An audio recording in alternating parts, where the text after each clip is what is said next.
Oh, hey, Merry Christmas. I mean, right? It's the start of the holiday season. Ring those sleigh bells, am I right? Yeah, it is the fa la la la la train here. What's going on? Ho, ho, ho to my peeps out there. Daniel Ehrenberg. I hate my life. I think you're supposed to say All happy right. holidays, right? I think I'm having a nervous breakdown in the middle of the podcast. All right, Should let we me start over? No, that's the opening. Are you supposed to say happy holidays? You're not supposed to say Merry Christmas? Happy holidays. Hey, I'm Jewish. I can say Merry Christmas, all right? Because All right. I can You made shit your on my own choice. culture, okay? You're right. But hey, happy Hanukkah as well. It's coming up. Starts the 17th, the 16th, maybe first night. I should probably know that. I saw a thing that was like Jewish. Ask a Jewish person when Hanukkah is. They never know when it starts. Yeah, it's true. It's 100% true. And you know what's funny? I have a post-it at work where it's written down. And I see it every day. I still don't know. Yeah, look at it today, tomorrow. I might call out of work today. I've been vomiting.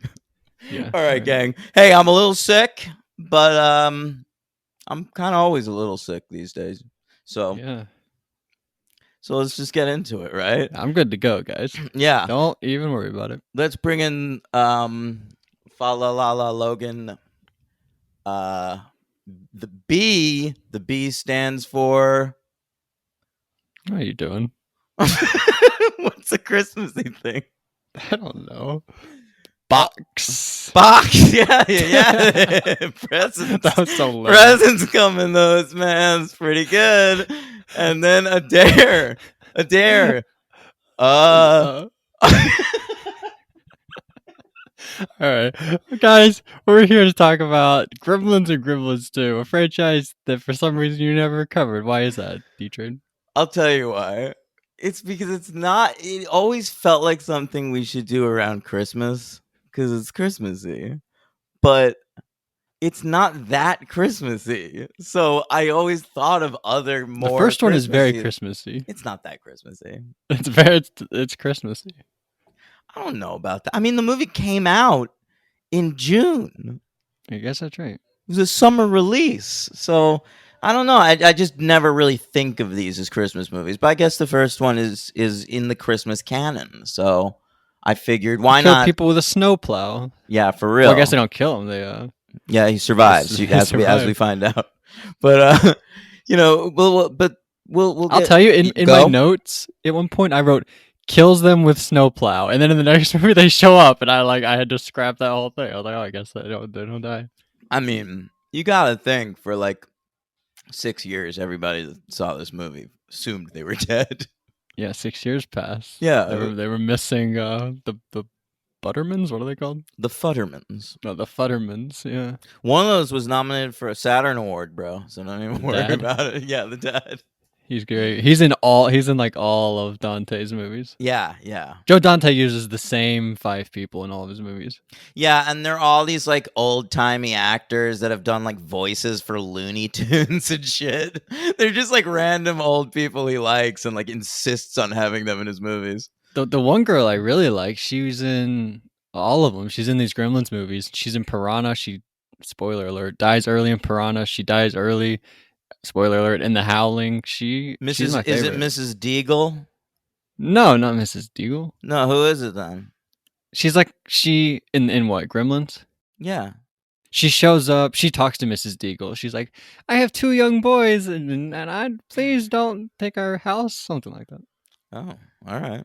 You don't remember that? Well, I don't, but you're very much on the Dante train this week. We decided to rank Joe Dante movies. I'm a big Joe Dante fan, actually. I think he's an perpetually underrated director. And, so Logan watched a bunch, huh? Yeah. What, 6 of them? Yeah, you watched 6 fucking Joe Dante movies this week. How do you feel? Are you all, like, keyed up? You want to watch some Golden Age Looney Tunes next? No, I think I'm done. I think you said the other ones weren't worth it, right? Like Inner Space and... I say you should watch Twilight Zone the movie once. The whole thing or just his part? Watch his and the Spielberg. Not the other one, just see what went wrong. I mean, you could watch the whole movie, but like, yeah, the other two are rough. Okay. All right. Oh, actually, you know what? The George Miller one's not even that bad. Like the only bad one's the John Landis one. Okay. All right. Yeah. Anyway, should we rank these? Yeah, sure. So Joe Dante. I guess this will give our feelings about Gremlins, huh? Yeah. Should we not do it yet? No, No, no, let's that's do it. fine. All right. So I've seen 13 of them. Yeah, and I've seen 9 of them, 8 of them. All right. So I'll start with 13. You just pipe in, huh? All right. All right. The worst, I'm sorry to say, because I'm a big Phil Hartman fan, Small Soldiers. All right. Yeah. I remember even as a kid seeing that movie going like, I think this is bad. Really? Yeah. As a little kid? Yeah. All right, next up on the list, Explorers. I never saw that one before. It was a big hit in the 80s, and I watched it a couple years ago, and it was pretty bad. All right. Sorry to hear that. Okay. Looney Tunes Back in Action is next on the That's list at bullshit. number 11. What, too low? Oh, way too low. Oh, my God. All right, number 10, Twilight Zone, the movie. 9, Hollywood Boulevard. That's like this early comedy he did. He co-directed with Alan Arkush, Yeah. who you can follow on Letterboxd. He has terrible opinions about movies. Really? Yes. You didn't pull his latest review for this? What's that?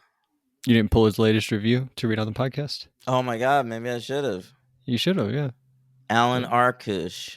You follow him? Yeah, I do. Wow. Okay, most recently he watched The Greatest Show on Earth and he gave it 2 stars and he said, I haven't seen this since I was 5 years old and now I finally understand why it's not at the top of Sight and Sound 100. Most laughable dialogue in a movie ever, and that's only the beginning. It's a 3-ring cinema circus. I mean, he sounds like Gene Shalit. Wow. Yeah. What a burn. Before that, he reviewed Top Gun Maverick, only gave it 3 stars, wrote, another mission accomplished. Like, what is that even trying to say? Like, it's like Mission Impossible? Like, I guess. Yeah, Whatever. that is what he's saying. Yeah. Who cares? What'd you get it for? Yeah. You don't think it'll win Best Picture? No. All right. Calling your shot. I mean, if that wins Best Picture, we truly are just a nation of fucking children. All right. Wow. Would you rather that win or Everything Everywhere All at Once? Oh my God. I guess that. It's gonna be between those two. Or The Fablemans. Have you seen that yet? No, I haven't seen that yet. I want to see that. No, I want like Tar to win or some bullshit. You saw that? No, but it's probably good. I I think like Henry Todd loved Field. Yeah, he's a big fan. All right, pipe in. What's your number 9? Oh, I have 8. Oh, you have 8. Okay, my number 8 is the Second Civil War. That's a TV movie he made in the 90s. Yeah, we're counting that. All right, yeah. He come on. It's a feature length film.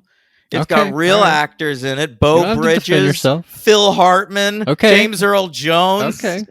All right. All right. It's got All right. Ron Perlman, your favorite, who you tried to catch me with on that game the other day we played on the Patreon. Yeah, shout out Doug Benson. What? That's right. All right. So what's your number? All right. My number 8. My least favorite Dante film. Clerks 3. You know, I'm just kidding. I agree. Small Soldiers. That was a good joke, dude. Yeah, Small Soldiers. Okay. My number 7, Inner Space. I watched it for the first time. Better than Looney Tunes Back in Action. Yeah, and you tell me not watch absolutely. this. Does that mean you would tell me not to watch Looney Tunes Back in Action? What's that? Does that mean you'd tell me not to watch Looney Tunes Back in Action? Yeah, I wouldn't have recommended Looney Tunes What Back the in fuck Action. is wrong with you? That's Brendan Fraser and Looney Tunes. Yeah, but Inner Space is like Dennis Quaid and Meg Ryan, like really young Meg Ryan, and it's fun. I watched it for the first time for We Love Kids movies, our old show for That's a for kids the movie? Patreon. It's sort of kiddie, yeah. Okay. You said really young. How old is she? I mean, like, like 20 or something. All right. Well, you said it in a creepy way. I didn't mean to say it in a creepy way. Jesus. It's just your demeanor, I guess. I'm just a creepy person. I guess so. I've got resting creep face. Is it my 7? You're 8. What's going on? Yeah, what's your 7? My number 7. Watched it this week. Thought it was a good time. Real good time. There's also a remake out there. If you haven't seen the remake, check out the remake. There's also a sequel, so we'll cover it. Well, there's also a sequel of this one, right? Piranha, by the way. That's Right. what I'm talking about. Good movie. Really good movie. I liked it. Piranha's an interesting franchise actually because Joe Dante did the first one and then James Cameron did the second one. Right. And then they did all those silly ones Right. Yeah. with the boobies. The boobies, yeah. 3 double D. Yeah. Piranha's my number 6. Oh, all right. My number 6 is a film that I'm sorry to say this. I guess you're gonna be mad at me that we're covering today. Gremlins 2, The New Batch. But I like it. I'm not saying I don't like it. Why am I gonna be mad at you? Well, I have Looney Tunes ahead of it, and you had Oh, that like 5 movies ago. that's so funny because Looney Tunes is kind of just doing Gremlins 2 the new batch. Like it's kind of a version of that, but to say it's better is so crazy to me. All right, number 5 for me is Gremlins. Whoa. I'm stunned. Earlier, before we started, D-Train said, I have Matinee in the Burbs. Oh, spoiler alert. I have Matinee in the Burbs 1 and 2. And I assumed Gremlins would be number 3. But, No, it's No. my number 5. all right. So my number 5, Looney Tunes back in action. You're right. They're very similar. Number 4 for me, Gremlins 2, the new batch. Okay. All right. My number 4, I'm going to call an audible. Oh my god, don't call it audible. All right. I'm not going to call an audible. Number 4, The Burbs. Okay. The Burbs. The Burbs. The Burbs. Yes, the Burbs. I'm a fan of the Burbs. I think it's a weird one.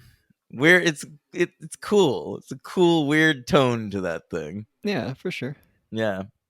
It's got Feld Dog, huh? I guess Joe Feld Dante Dog. likes Feld Dog. Yeah, he's one of the guys he uses a lot. Yeah, huh. Mm-hmm. I guess, I hope Joe Dante's not one of the mysterious people that Corey Feldman claims has touched him. Who else did he claim touched him? He just says he always claims he knows like big names in Hollywood have touched him, but he won't say who they are. It's very annoying. Yeah, what are you doing at that point? Yeah. Anyway, what do we got? You're 4, right? Oh, right. My 4 is I said Gremlins 2, the new batch. You didn't say that. Oh, well, that's my number 4. Okay. All right. You love Gremlins 2, the new batch. Yeah. My number 3 is Wait, I didn't give you my number 3. That's where we're fucked up. what? I thought I came in ahead of you. No. Okay. So what? You're 3? My number 3 is The Howling. All right. My number 3 is John Goodman. I've seen like 6 Goodman films this year, and this one was pretty good. It's called Matinee. How would you say that? Would you really matinee? Would you really hit that hard T there? No, I think you did it right. Matinee. All right. I love that movie. It's Altman-esque, in my opinion. And I'm a big Altman fan, so it Tarantino-esque. appeals to me. You felt that way? I thought it was like Inglourious Bastards, kind of. Oh, a little bit. Yeah, there's some Inglourious Like Bastards leading to a in there. premiere with like war in the background. Yeah, and like an alternate history kind of a thing. Yeah. Mm-hmm. All right, what's your number 2? Oh, my number 2, sorry, is The Burbs. Okay. All right. My number 2, watched it this morning. Woke up extra early, said, I'm going to watch this film. And then D-Train was like, hey, Logan, can we start an hour late? I'm not feeling too well. And I was like, all right, fine. That's not really how it happened. Anyway, this was great. That's exactly what happened. It is exactly what happened. This is a great movie, I thought. I really liked it. There was like a part, I'm talking about The Howling, by the way. Spoiler alert for The Howling. There's like a part where the husband gets bit. And I was like, all right, great. It's like the perfect time right now. And then like nothing really happens. He like stays alive and they start doing it. And I'm like, what is it? What this is going to be? But then it like just gets awesome again right after that. It's really great. Really great movie. Yeah. You follow that one actress I was talking about for like 10 minutes. She's good. Isn't it weird how The Howling is the second best horror? I think it's the second best werewolf movie ever made. Yeah. But it came out the same year as the first werewolf movie ever made. Right. You can argue this is the first best. I think you could, yeah. The thing that wins over the other one, American Werewolf in London, you guys did that, right? Yeah. You did that. Paris is the other one. Did we cover Paris? What else would you do? Wait, did we cover American Werewolf in London and American Werewolf in Paris? I don't remember. Yeah. Right? Yeah, we must have, because I remember talking about the band Bush for like a really long time. Yeah. I'm sure people love that. I forgot A where I certain was even segment going. of people did. Yeah.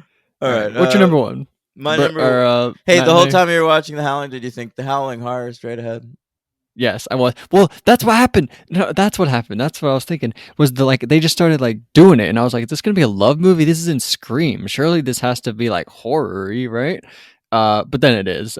There's like the whole town. Spoilers for The Howling. The whole town is involved, like Hot Fuzz, right? Yeah. I guess Hot Fuzz got that from this movie. You'd think. I'm sure other movies do it. It's a and then- trope. I mean, The Wicker Man too. Oh, well, I've never seen that. And then so you get like cop werewolves with a shotgun. It's awesome. This movie Yeah, rules. it's pretty baller. Yeah, it is.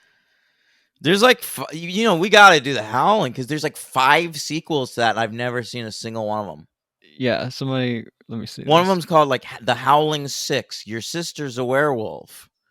Yeah. Magnum MH on Letterboxd commented said, "Thankfully they didn't make like 9 terrible sequels," and I didn't even know about that until he said that. Yeah, man. So that'll be fun. All right, my favorite Dante movie is That Matinee. Yep, and mine is what we're doing today, and I loved it more this time than I ever have before, and it's Gremlins. Gremlins. Wow. Okay. Yeah. Well, let's get into it. Gremlins is a curio for me because What's it's that? not. I'm going to explain it. It's just not part of my canon. Like, it came out right at the right time. Like, I love all the movies from this era. I love all the movies produced by Spielberg. Well, you are minus 2 years old. Yeah, I know, but like that didn't stop me from getting into Back to the Future and Ghostbusters and Goonies and like Right. all that shit I watched a million times. Whereas Gremlins, I'm going to admit something to you right now. This is probably the 3rd time I've watched Gremlins for this podcast. And it's the first time I've watched it since I'm like 12. Wow. Yeah. Well, also, yeah, you said you don't watch this you don't consider this like a Christmas movie. So you don't watch this every few Christmases like I do. Yeah, it's just not part of my canon, man. But maybe I'll add it. Like, I did enjoy watching it. I know that it's good. I never doubted that it was good. But it's just not up there. I don't have the nostalgia for it some people do. So it doesn't hit me quite the same way. Okay. All right, that's fair. All right. So this movie, Gremlins, the original, spawned a lot of imitators, but none did it better. We've already covered Troll on this podcast. We've already covered Leprechaun. Ghoulies was another. What's the Critters? Critters? We covered Critters, yeah. There's all Species? Isn't that crazy that we've covered Critters and not Gremlins? Yeah, it is fucking crazy. It's dumb. If I listened to a Does somebody pay for podcast that? and they'd covered Critters but not Gremlins, I'd have been like, that's a stupid podcast. Yeah, Yeah. you're right. But did somebody pay for Critters? I think somebody did, yeah. Okay. All right, back to Gremlins. Yes. So Dante's our director. He's coming at this. He's coming off of The Howling. That's his last movie, which was a hit, but he's having trouble getting stuff made, and it always helps to take a Spielberg project. So he's in. He's ready to go. They did some tests with monkeys. Those didn't work out. Switched to puppets. Okay. Did you know that? No, I didn't. They just threw some gremlin helmets on monkeys. And then the monkeys like freaked out and they were like, I guess we can't do this. No, well, never heard that. Yeah. All right.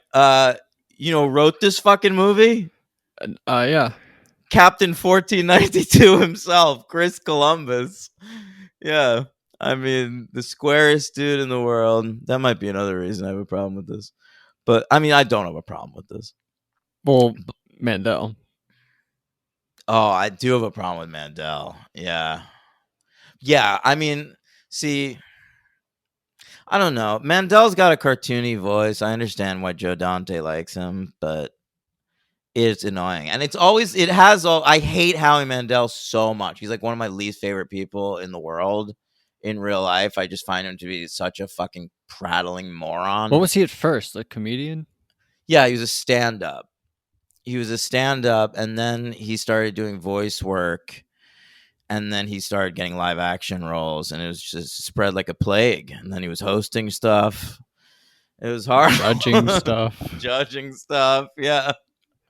Being a germaphobe. Yeah, and he had that whole gimmick. I wear gloves sometimes. He wore gloves in the recording booth for Gremlins. He probably did, yeah. And then he probably put it on his head and like blew it up with his nose. And that was a bit he used to do on stage. I don't know that. He sucks. I fucking hate Howie Mandel. I hated him when he had that. Was he always bald? No, he used to have a like a perm. Toupee. Oh, perm. Yeah, he used to have curly hair, and then all of a sudden he was bald eventually. Okay. Yeah. Wow. And when I was a kid, he was also doing a cartoon called Bobby's World. So like kids loved Howie Mandel. Yeah. And I just always found him so annoying. All right, but here he is. He's Deal or No Gizmo. Deal's pretty good though. You No, ever catch an episode of I've that? I've never pretty watched fun. a single second of Deal or No Deal. Oh, sometimes you catch it. Not anymore, but like in 2008. Who of that show? Who's famous now that got started as like a briefcase model on that show? Oh, I feel like there's like multiple people, and there's like people you wouldn't expect. It's like Meghan Markle or something. No. If you give me 5 seconds to Google this, there's actually like some good people that. Okay, yeah, I'll give you 5 seconds.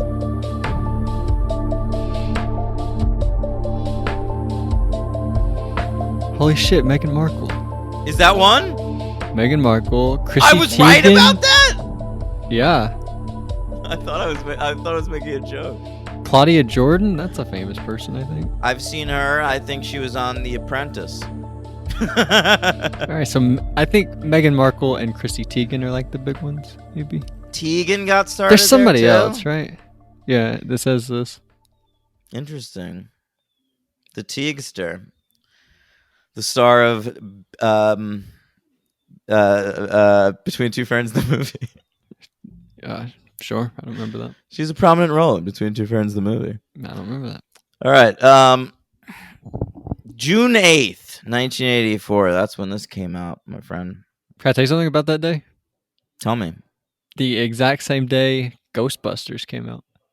Really? What a day. You could walk out of Ghostbusters, go right into Gremlins. And they didn't cancel each other out.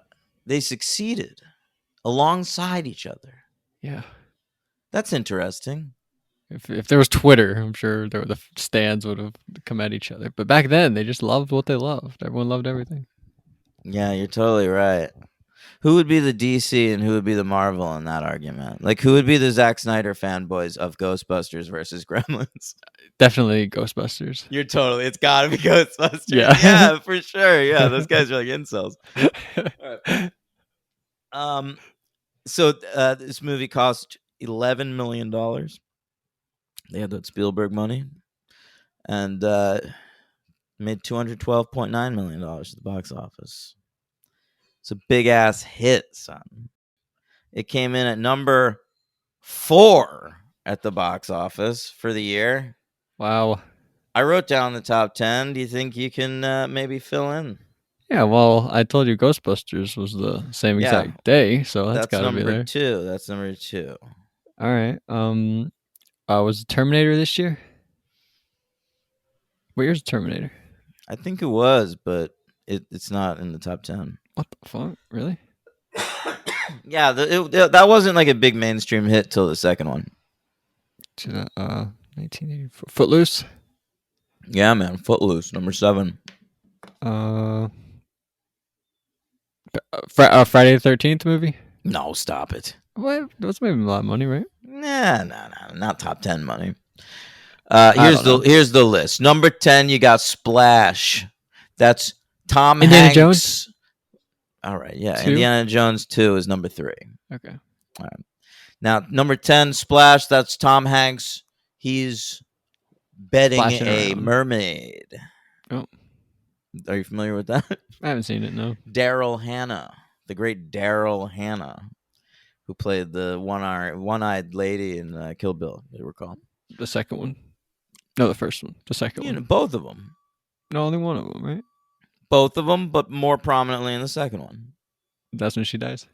Yeah, She screams her little head off. that's right. Does she squish her own eyeball? Yes, she does. Jesus Christ. That's terrible. That's a horrifying sequence.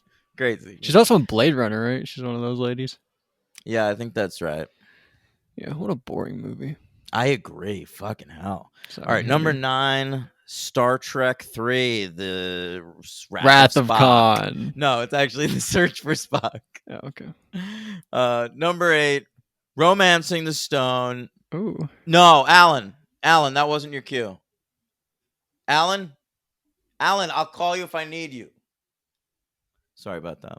Was that the dinosaur in Jurassic Park 3? No, that was Alan Silvestri. He's always ready with that closing music, but I didn't need him right then. Oh, okay. Yeah, 7 is Footloose. Number 6, Police Academy. Oh, We gotta cover Police Academy. I guess so.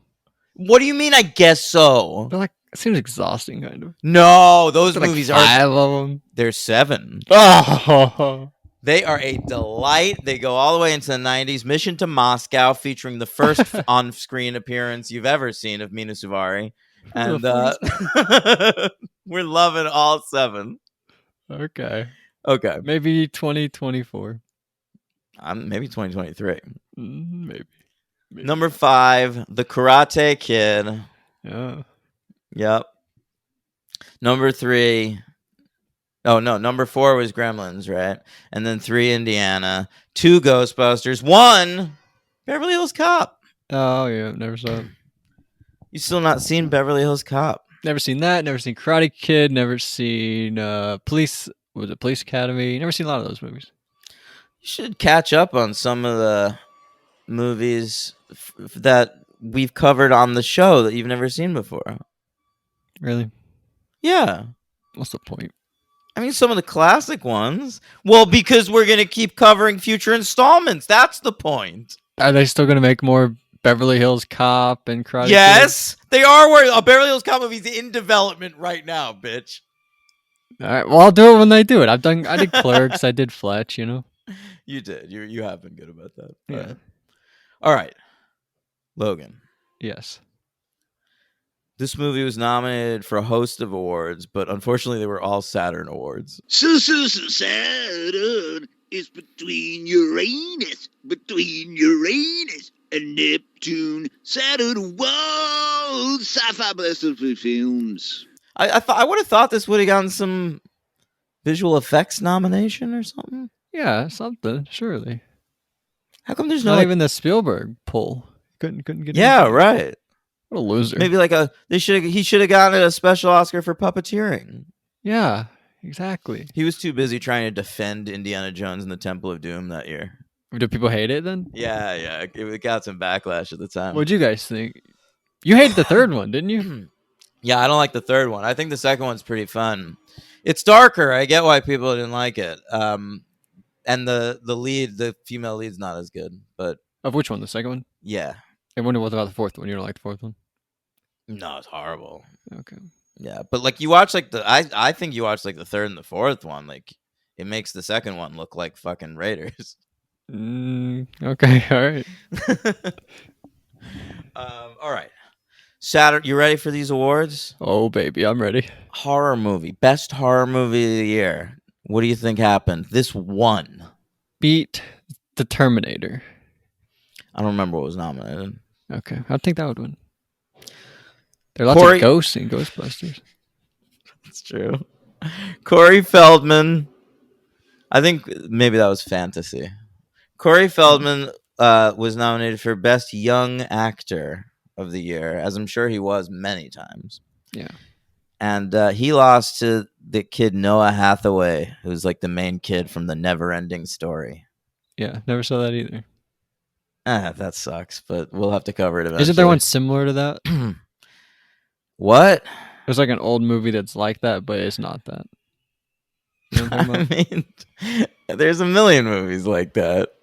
All right. Like Labyrinth or something. No, it's not Labyrinth. I knew you were going to say that. All right. Dick Miller. That's Dante's guy. He was nominated for Best Supporting Actor, but he Dark lost. Crystal. Yeah, that's another one. That's what I'm thinking of. Okay. Dick Miller lost to Tracy Walter for Repo Man. Okay. Yep. Polly Holiday nominated for Best Supporting Actress for her role as Mrs. Dearden. Deagle? Deagle, that's what I meant. Okay. Yeah, she that's a good name. What was her name again? Polly Holiday? Polly Holiday. That's good. Yeah. And she I have a question about her. What? Early in the movie, she shows up to the bank. She has red hair.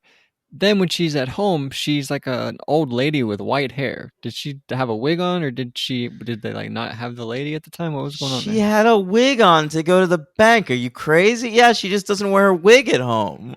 Oh, I guess I'm crazy. But then, yeah, okay. It's a simple explanation. All right, it's all right. I honestly didn't think about that until right now when I said it out loud. Nice. Yeah. All right. So she won Supporting Actress at these Saturn Awards. She got to take home that award. Yeah. And Joe Dante did too. He won Best Director that year. Fucking just Best Director the whole year. Great. And but he lost Best Writing, or like Chris Columbus did anyway, to James Cameron for that old classic, The Terminator. That's stupid. Well, that's a well-written movie. He goes, Partly have sex. Come on. I'll be back. Right? He says that. Yeah, I guess he does say And that. then he was correct. Yeah. He called it. He was back so many times. So many times. Yeah. I mean, that's like evergreen for the Terminator. When he says, I'll be back, because he'll always be back. Yeah. Yeah. All right. So this also won 2 more awards. Best Music, which is pretty good. I like the score. Yeah, it's great music. Who does the score? I don't know. I should look that up. Yeah. Is it one of their like normal guys? Because Spielberg kind of uses the same guys all the time. Jerry Goldsmith. Jerry Goldsmith. Interesting. And of course, he's the dude who did like Alien and shit, right? Sure. Rambo Last Blood, our favorite Rambo film. I like that movie. Yeah, that's the one with the tunnels. He watches Rambo at one point. He does. Yeah, there's a lot of Rambo in these Gremlins movies. Rambo 2. We'll get there, though. Yeah. All right. Yeah, Yeah. he's got alien stuff. Yeah, I was right about that. Alien. I mean, that's the only one I remember, though. But Goldsmith, Chinatown. I mean, come on. He's Jerry Star Goldsmith. Trek First Contact. Get The outta here. Omen. Sure. Fucking The Omen. Oh, wait. I don't think the original Alien. I think a sequel. No, the original Alien. I don't think so. Yes, I'm looking First at it. Blood? Really? Yeah. I don't see Alien. Yeah, he did a lot of Joe Dante movies. That's why he's employed here. Oh, I'm looking at something else. Basic Instinct. He did that. Great.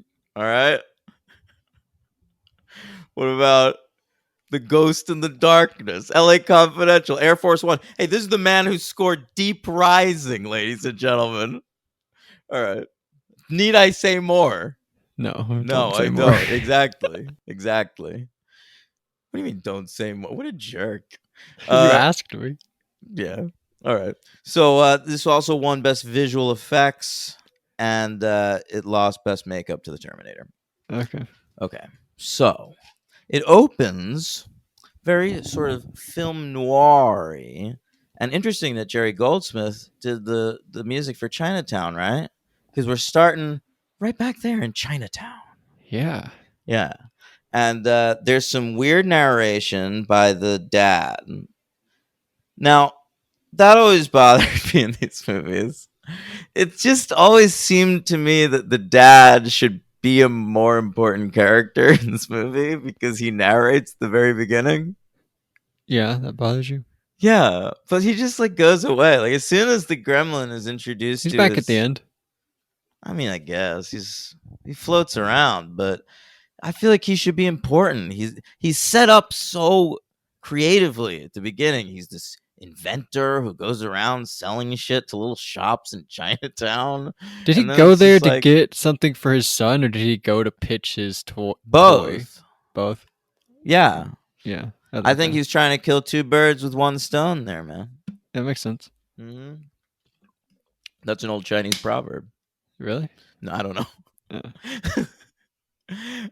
All right. So he's in that store and he hears a beautiful cooing sound Yeah, from Howie Mandel.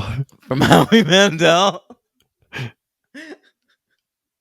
And he's like, I must have this. As people always are when they hear Howie Mandel. And he doesn't get it from the guy, the proprietor of the shop. But then the dude's son sells it to him. That's right. Probably What? grandson. He's like a 12-year-old. But like, This what? guy's 80. What do you think was gonna happen? Like the grandpa wasn't gonna notice that there's no longer a mogwai in the shop? Yeah, I do think so. And I think why he's did hoping it? that anyway. But why did it take so long for the grandpa to notice that? Well, at the end, he's like, I'm taking it because you didn't listen. So I think he was waiting till he fucked up. But I guess he fucked up the first day, so I guess you're right. I don't know, man. Yeah, he fucks up everything constantly. Like he's told the rules to treat a mogwai. To take care of one. No light, right? No bright light. No light. No water. Yep, Don't feed it after midnight. that's right. That's the most important. Should we And- bring up when exactly after midnight is? Well, I mean, it was always a problem with me. The problem I always thought of the time zones, It doesn't matter. It's where the gremlin is located. but it's like, the new batch makes a good point though. Like, what if one's on an airplane, flies over different time zones? Like, can it? What if it's like after midnight in one time zone, right? But then What if you it fly into digests into the afterward? next one, and it's before midnight. Can you then feed him? Yeah, I think so. I don't know, man. It's a risk you got to be willing to take. I have some issues with it. Maybe just like don't feed him around that time. Like don't even cut it close like that. But like, Feed it at 8. but technically, like right now, it's after midnight, right? Because it was like midnight has happened on a certain day, and now technically this is after midnight. It feels like I don't know. I mean, we all know what after midnight. Like means. 8 a.m. is after midnight, you know? I guess so, but I would assume it means in like the. That's a good point though. When's the cutoff? Right. Like, because I'm thinking think like 4 after a.m.? midnight is like I was thinking to like 6 or something. So that seems a little late. I would say 5 5. in the morning. 12 to 5. It just seems like cutting it. I wouldn't ever want to cut it close. I would feed a mogwai twice a day, once at like noon and once at 8 p.m. Yeah, that seems right. Well, they trick him, right? They fucking unplug his clock. Yeah, He's but like, what? "Oh." But moron! Like if you're feeding them at 8 p.m., you're never gonna think it's past midnight. If like they're never gonna trick you. Right. Well, he was feeding him. He thought it was like 11:30. I know. What a moron! Like this kid is a moron. Come on. Zach Galligan, by the way, he's our lead actor in this. He went on to do, I believe, nothing. Yeah, he was in a Jason Mewes movie in 2019. What? I don't know. I remember seeing that. Oh yeah, I think. Yeah, you're right. He is Madness in the Method. Should I Yeah. watch that? Why? I don't know. Yeah, it seems like he's survived over the years on like horror movies where they can probably say, "Hey, that's the kid from Gremlins." Really? You think Yeah. they do that in a lot of horror movies? I think the kinds of horror movies he's doing, Okay. they're like real low budge, like bullshit. Like If I ever make a he's the movie, biggest maybe I'll star do they it. could get. Yeah. Yeah. I mean, I'm looking at it here. It looked like he hung on for a couple of years, like around till a little after Gremlins 2, and then that was it for him. Oh, he's in Waxwork. That's kind of a fun horror movie. Okay. Yeah. Anyway, I think he's pretty bad. But he plays Billy, by the way. This is the second week in a row where a character plays Billy, that little kid from Bad Grandpa. He was a Billy. Yeah. It's like a generic little kid name. Let's see if we can keep it rolling next week. Yeah. Rolling.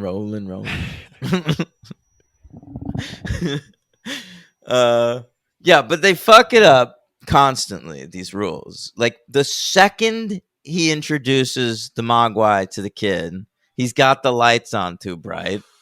Right? No, the mom, she takes a picture and she fucking right. freaks The him mom out. takes a fucking pic. Like, what a moron. With the flash. But that is beforehand. Like she takes a picture and then the dad's like, "Oh yeah, guys, I forgot to tell you, there are 3 rules." And then he tells them after. Yeah, that. but then after that, Zach Galligan's got him in that bathroom and it's too bright again. Yeah, he's a moron. He's a moron. No, I didn't hate him as much as you did. And then fucking Feldman fucks up too. They've got of course, a glass of water. You know what I would never have sitting out in a room with the Gremlins? Just an open glass of water. Yeah.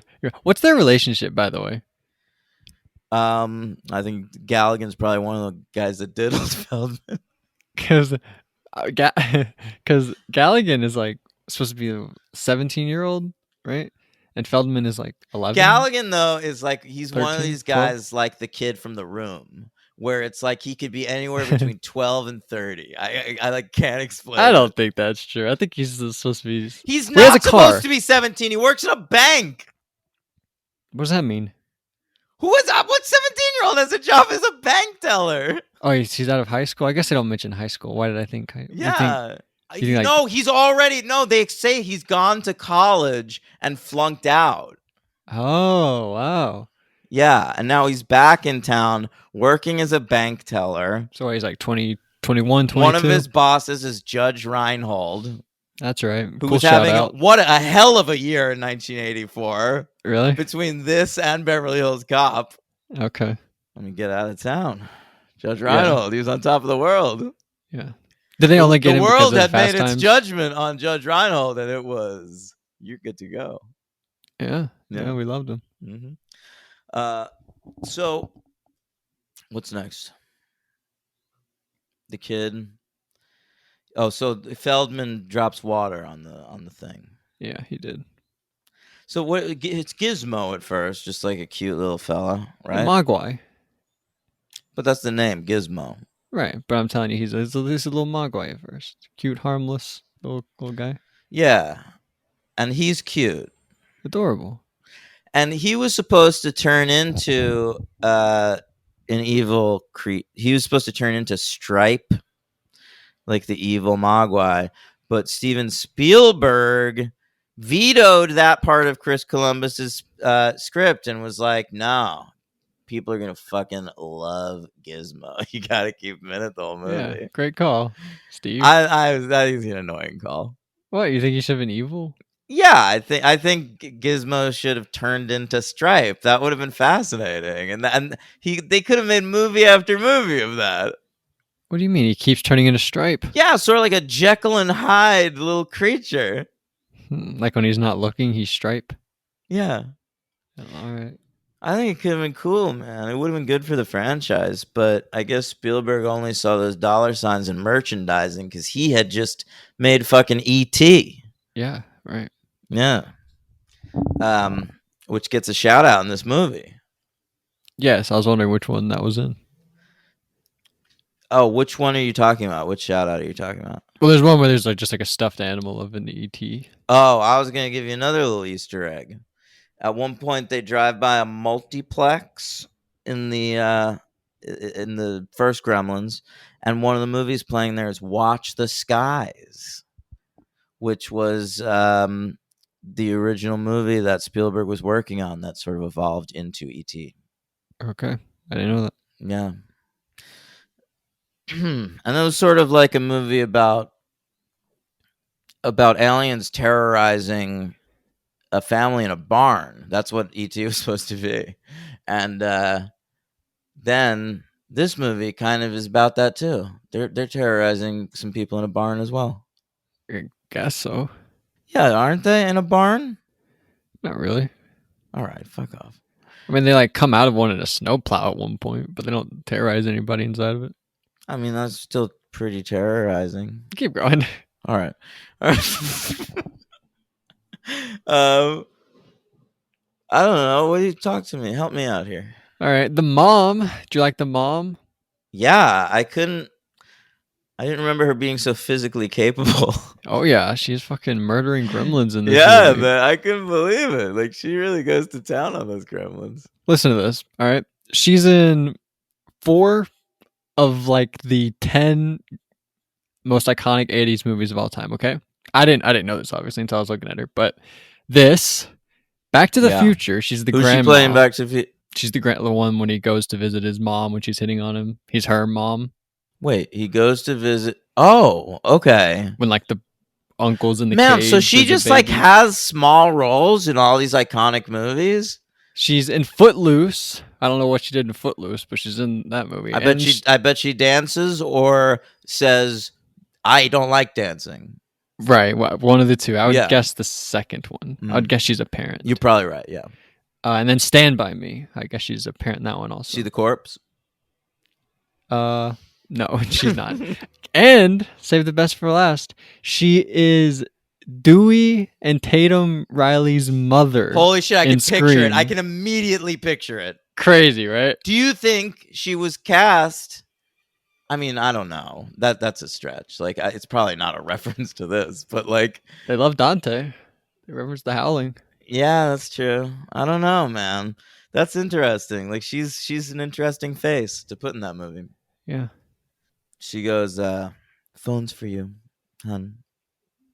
Is it my dad? I don't think so. Afraid not, I think was what she says. Afraid not. Afraid not. Afraid Something not. like that, right? No way. Okay. So we got Phoebe Cates. She's hanging out in this movie too. Oh boy, Dewey. Yep. Oh, you're into it, huh? Who's not into VPK? She's lovely, Yeah. right? Yeah, I mean, for sure. Especially if she's like emo in this movie. Yeah, she is sort of emo. She's very emo. That fucking scene, I always forget is in this movie, and it's like maybe the best scene in the movie. Yeah. At some point, we'll play the clip. I think we have to, right? At least I think if we're part doing a of it. Gremlins episode, we have to play the Gremlins monologue, right? Sure. I mean, but Phoebe Cates, she was coming off of Fast Times here. Fast Times at Ridgemont High. Right. In Wait. Private School, I watched that at some point. Yeah. She came out of that pool and, with her little boobs out. And she came into all our lives and we welcomed Judge Reinhold, her. by the way. Wow, yeah, you're right. Everywhere at that time. He's really good in that movie too. Yeah. Um He's good in this too. yeah, he's a good actor. Judge Reinhold. Santa Claus. I guess so, yeah. Is he in the Santa Clauses? He's the... Oh, I don't know about that. I don't know. Yeah, we're gonna watch that soon. Yeah, don't remind me. Tim says it's good. Who knows? I bet it's great. I hope Martin Short shows up as Mr. The Frost Iceman? or something. Yeah. What's his name? I said Jack Jack Frost? Frost, yeah. All right. Not my favorite Jack Frost, of course. I much prefer the classic snowman with the harmonica who was in a blues band, the Jack Frost band. That's right. Phoebe Cates, do you like her in this movie? I love her. She's email. She's cute. All right. Yeah. She was like, there was some pushback, I guess, about her casting because like this is kind of going to be marketed for kids, and like her most recent role that she's famous for is like her showing her boobs. Yeah. But apparently Spielberg overrode whatever network or whatever studio note said that and was. They just didn't have like, IMDb back then. They didn't know who was who. It's true. They didn't have Mr. Skin either. You don't even know, man. So many of those like fledgling actors, like these randos from like the Friday the 13th movies that never made it out of the 80s with a working acting career, I bet would be okay today with something like IMDb. Because like people learn more actors now. Like I have more space for actors in my head now because of IMDb. Right. Well, it was a different time. It was. Poor A lot of bastards. people would have been better with more medicine, right? But it wasn't in the cards. I could use some medicine right now, man. Yeah. Sorry. All right. The Gremlins turn into the baddie Gremlins. They're green. But they're Mogwai at first, then they turn into the Gremlins. All right. I mean, they're always Mogwai. They're Mogwai, then they eat after midnight, then they turn into Gremlins. I think they're still Mogwai. Mogwai and Gremlins means the same thing. I honestly think like Mogwai is just what they're called, and Gremlins is just confusing us because it's the Like title of the Jedi, movie. Sith? Yeah. No, I think Gremlins is like more an easy way to market the movie because it's more a known term. No, if the old man was selling what the species he had, he would say, "I'm selling Mogwai." Then when they turn evil, they're called Gremlins. But what I'm saying is they would never have been able to call this movie Mogwai. They had to call it Gremlins. Yeah, obviously. All right. That doesn't mean they're the same thing. I guess so. Some of the Gremlins get guns. I like that. Yeah, that's great. Love when that They happens. turn into like mobsters. Have you heard any of the criticism that people say that the Gremlins are supposed to be black and that's bad? No, I've never heard that ever. Yeah, because some of them were like some of the fashions of the day and listen to hip hop, right? Okay, I didn't even notice that. Whatever. Like when? I mean, they're in a bar. I Is don't the know. bar playing hip hop? At one point, one maybe has a boombox or At something. other points, there's Christmas music playing. I guess you're right. I don't know. A black guy is the first one to die, though. That wrote that down. is weird. Yeah, Glenn Turman, by the way. Okay, what does he do? I mean, that actor. You make me look. God, you know. I thought you had. Why did you say his name? I thought you had something for him. Well, he's a great actor. Like, I just thought you'd be like, yeah, that guy. I don't know him. I thought you'd educate me or something. All right, I thought you had something. He died or in a cool way or something. No, he's still alive. Okay, He's still a working actor, man. You see him and stuff. I don't. You do. What? You want to know what he's been in recently? Yeah, I thought you were looking him up. I'll tell you. What Doesn't have have you to be seen him recent, in? it can be all time. Fargo. He was Never in saw it. season 4 of Fargo. Yep. He was in that The Way Back, the Ben Affleck Ooh, basketball okay. movie. How about that? Don't remember him. He's an old guy now, so just picture him older. Mm-hmm. He was in Bumblebee. Okay. He was a regular on the show House of Lies. Is that a sequel, House of Cards? Yes. And he was in Super 8. Oh, is that a Spielberg thing? No, that's J.J. Abrams. It's J.J. Abrams ripping off Spielberg. Right, yeah. Yeah. Oh, and he's in The Wire. That's right. He's the fucking mayor in The Wire. Oh. What is The Wire? What does that mean? What are you talking about?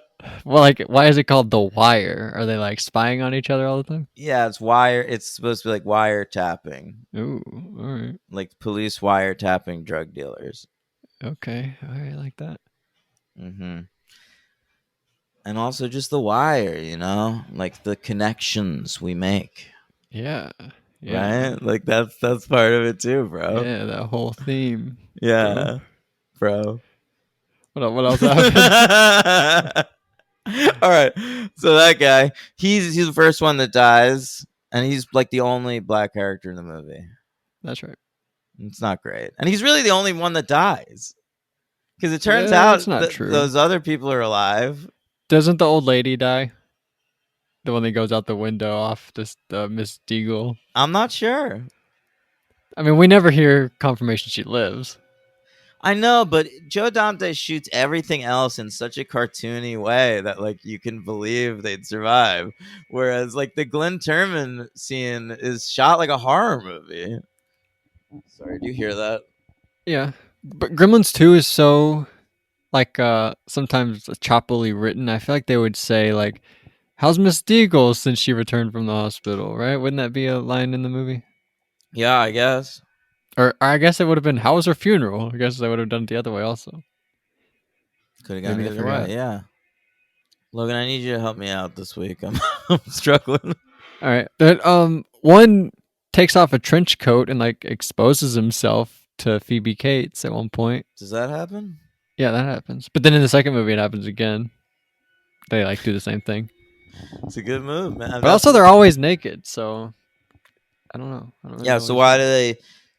Well, they don't have anything to take off to show that they want to be up in your biz. So Yeah, I they guess have he's to giving put her a on tease. clothes in order to take it off. Yeah. Yeah, right.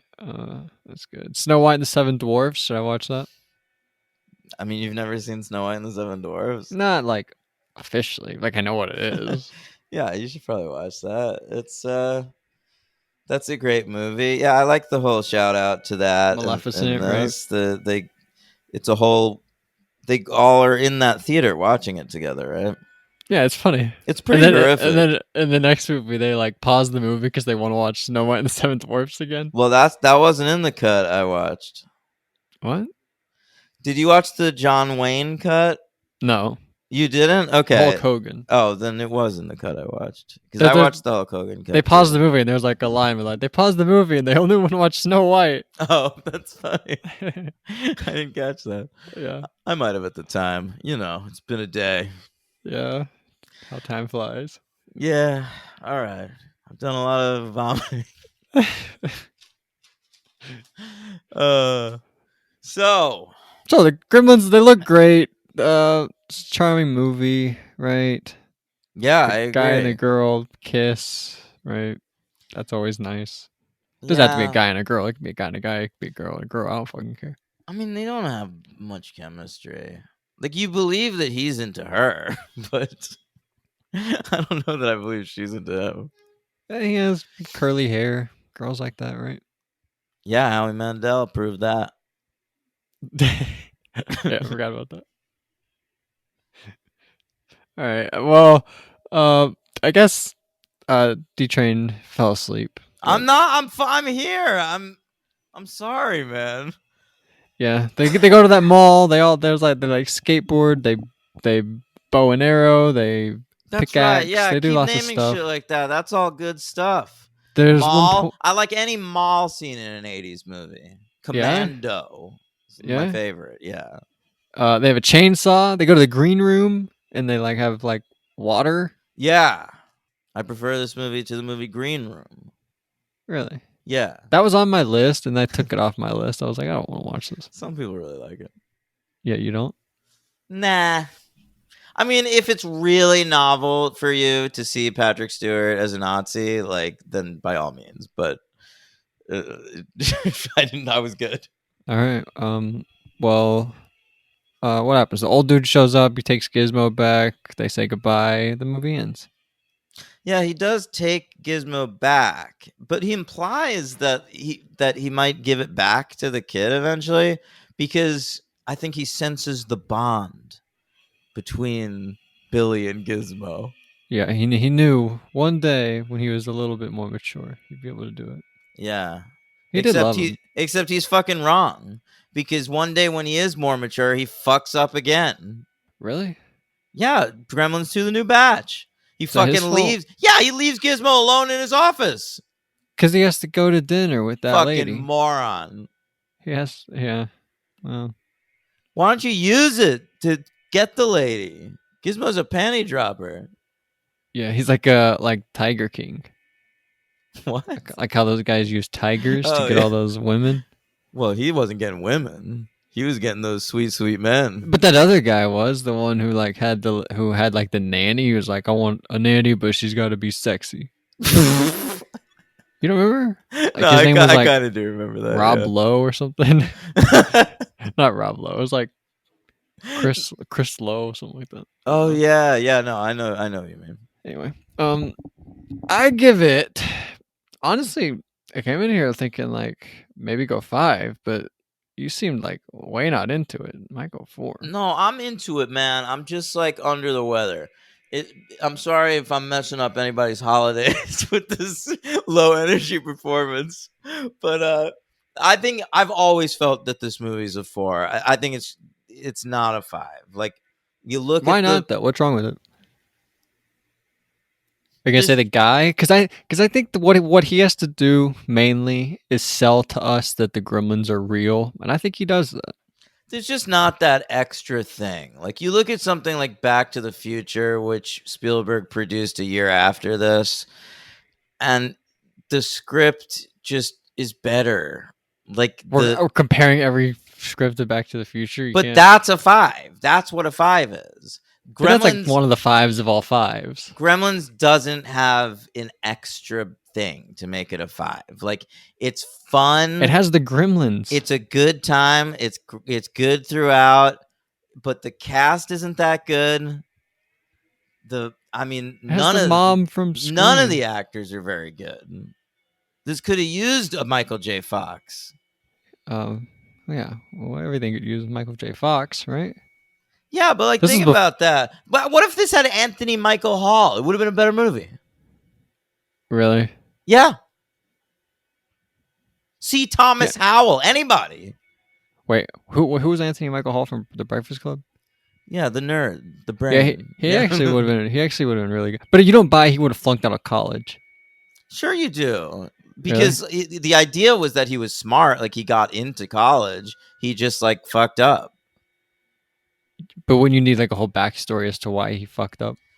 So give him a little backstory. Anthony Michael Hall can actually act, so he might be able to deliver a few lines on the subject. Shots fired. Yeah. Billy. Zach Galligan. Yeah. Doesn't feel good being the poor man's Anthony Michael Hall, does it? Wow, who knew that you would say that this episode? I didn't. He's my LVP, son. Even more so than Howie. Yeah, I thought about doing that, but I couldn't because he sells that the Gremlins are alive. You know who else sells that? I'm looking at him on IMDb right now, though, and he has a good mustache. Oh, yeah? Yeah. I thought the dog was really good. He has a dog, and I thought all the dog's reactions to Gizmo were really good. Yeah, that's true. It's under reported that there's a dog hanging around this movie. Literally, he hangs in Christmas lights at one point. Good point, yeah. But he's in the whole movie. Like I remember like at one point with like 20 minutes left of this movie noticing the dog and going like, wow, that dog's still around. Yeah, he's there the whole time basically. Yeah. He's like the fourth lead. Yeah, he has more personality than Galligan, Gizmo, bro. And the dog. Than the parents. Yeah. I give it 4, I guess. You give it what? You can 4? give it a 5 if you want, man. I don't want to put you off. But the Gremlins is what elevates this. Like they look so good. What? Oh, the Gremlins. Yeah. They look so good. The creature work is super good. I agree with that. If it was anything less, this movie would be bullshit, but it's not. But I'm looking at Dante's other movies, like when I'm ranking them, right? And to me, and this is number 1. This is my number 5, right? Yeah. Like Matinee, The Howling, and The Burbs. I had ahead of this. And I just think those movies have something extra in the screenplay department. Well, I have Gremlins 2 as well. Oh, right. Yeah. Yeah. Well, that's a Columbus thing then. Yeah. Columbus maybe is my biggest problem with this movie. All right. He wrote Goonies too, and that's not such a hot script either. But he gave us that great monologue, which I'm going to play right now. It was Christmas Eve. I was 9 years old. Me and Mom. The monologues in this movie. It's no one wanted it except for Joe Dante. Did you know that? No, I didn't know that. Yeah, like even Spielberg was like asked him to take it out, but like ultimately was like, well, it's your movie. Like I'm not gonna. Well, that's nice of him. Yeah. And think about that. Like I prefer another Spielberg produced movie that I prefer is Poltergeist. Well, that's directed by Steve himself. No, I don't believe so. I really think that's directed. I got a list of all his produced but not directed movies. You want that or no? What? Yeah, give me the ones like around this time. Oh, around this time? Yeah. Well, I'll tell you what Gremlins is better than and worse than. The Money Pit? Gremlins is better than the Money Pit. Harry and the Hendersons? Gremlins is better. Who Framed Roger Rabbit? That's better than Gremlins. The Land Before Time? Gremlins is much better. Arachnophobia? No, we're in the 90s. I prefer Arachnophobia. Cape Fear? No, go back to like the early 80s. Well, I was looking at I Want to Hold Your Hand. Used Cars. I've tried to. Oh, those are early Landis movies. Continental Divide. Wait, who directed I Want to Hold Your Hand? No, Zemeckis. Those are early Zemeckis movies. Yeah. Yeah, like he produced all those Zemeckis movies. He's way in on the Zemeckis train. Fandango. Skip the light, Fandango. Young Sherlock Holmes.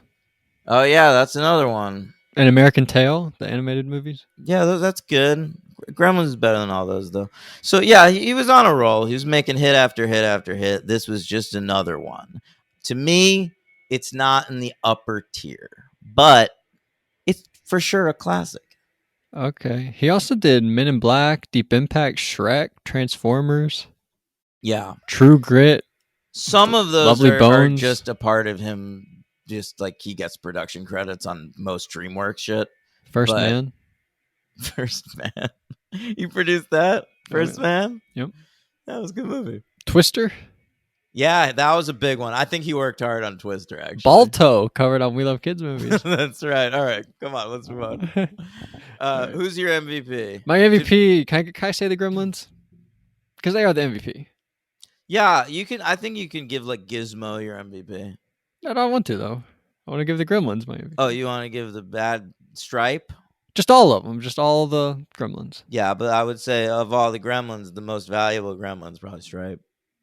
I don't know. I kind of like the ones in the like. Can I go? I want to pick the one in the bar that was smoking 3 cigarettes at one time. Can I pick that one? That guy was funny. Absolutely. That guy's cool.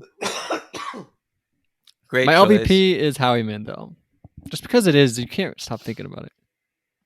Yeah, you really can't. But I'm still going with Galligan. My MVP though, let me take a look at the board. It's probably Phoebe Cates, if I'm being honest. Can I bring up something else she says? Yeah. Early in the movie, she's like, she gives us a hint. She doesn't like Christmas. She's like, yeah, a lot of people love this time of the year, but some people just don't. Some people are opening up gifts while other people are opening up their wrists. Oh my god. Yeah, that is a line. That's funny. Crazy. Yeah, I gotta give it to Phoebe Cates. She's a woman after my own heart. All right, so let's move on to a decidedly un-emo movie. Very fun, silly movie. Gremlins 2: The New Batch, which Dante kind of had no interest in making. But the studio like hassled him for years. And then I think it just got to a point in his directing career where shit wasn't going that well. And he was like, I could definitely get a Gremlins 2 made. And so he did. He went and got a Gremlins 2 made. And he had full creative control on it. And they let him go nuts and be full Joe Dante. It's the most Joe Dante-iest movie that Joe Dante ever Joe Dante'd.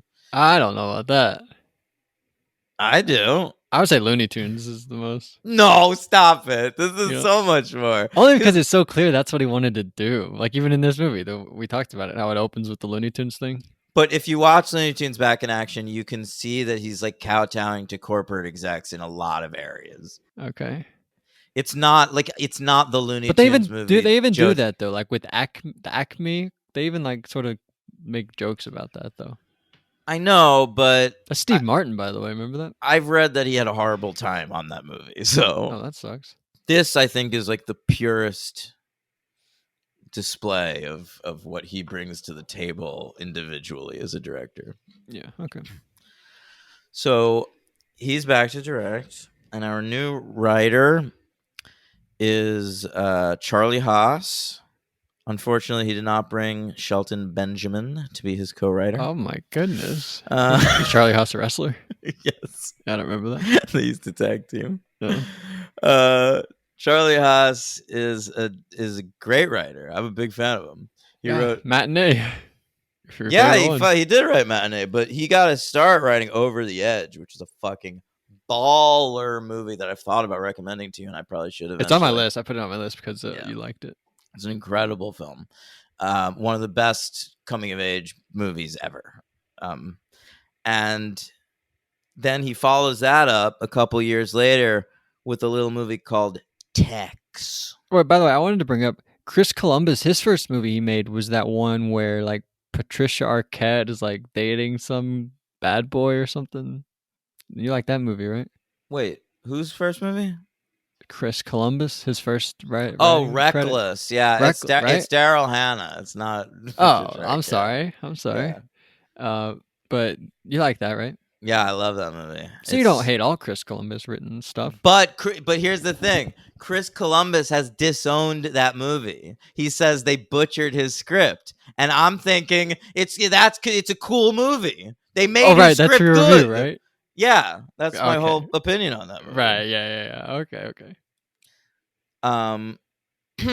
All right. So after Over the Edge, he wrote Tex, which was directed by Tim Hunter, the same dude who did River's Edge, which I'm a fan of. Yeah. And Tex is another baller ass coming of age movie, also starring Matt Dillon.